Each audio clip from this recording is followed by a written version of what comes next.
Baru-baru ini ada seorang GrabFood rider meluahkan masalah sebahagian pengguna GrabFood yang guna nama pelik-pelik. Tanpa buang masa, jom tonton video ini sampai habis untuk dengar seluruh kata-kata GrabFood rider tersebut.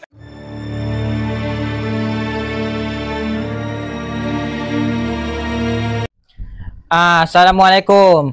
Okey, saya nak minta tolonglah sikit kepada perempuan kat luar sana. Tolong tengok video ni sekejap je. Tak lama, saya cakap sekejap je. Tolonglah bila order GrabFood, tolonglah letak nama kat akaun Grab tu, letak nama yang sebenar.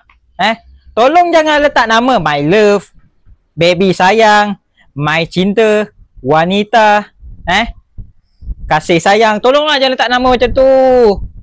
Benda ni dah lama, tapi saya sekarang baru nak bersuara lah. Sebab lama kelamaan makin kebanyakan orang letak nama macam tu, nama pelik-pelik. Bukan nama sebenar. Baru-baru ni saya letak, saya hantar order dekat office. Bila saya sampai office, reception pula tanya. Tanya ni, siapa yang order ni? Bang. Lepas tu aku pun sebutlah nama yang dekat akaun tu. Nama yang dia dah order. Aku pun sebut My Love, nama kat situ. Reception tu jerit. Oi, boyfriend siapa yang hantar ni?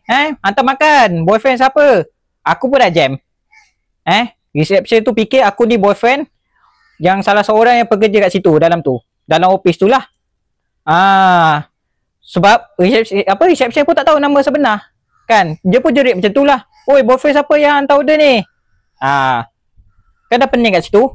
Itu baru ke office. Cuba bayangkan kalau letak nama My Love, hantar kat rumah. Aku pun hantar kat rumah. Contohlah, ni bayangan lah. Hantar kat rumah. Lepas tu seorang orang tua yang keluar, bapak yang keluar. Aku pun sebut. Bila orang tua yang tanya, Dek, nama siapa ni yang order?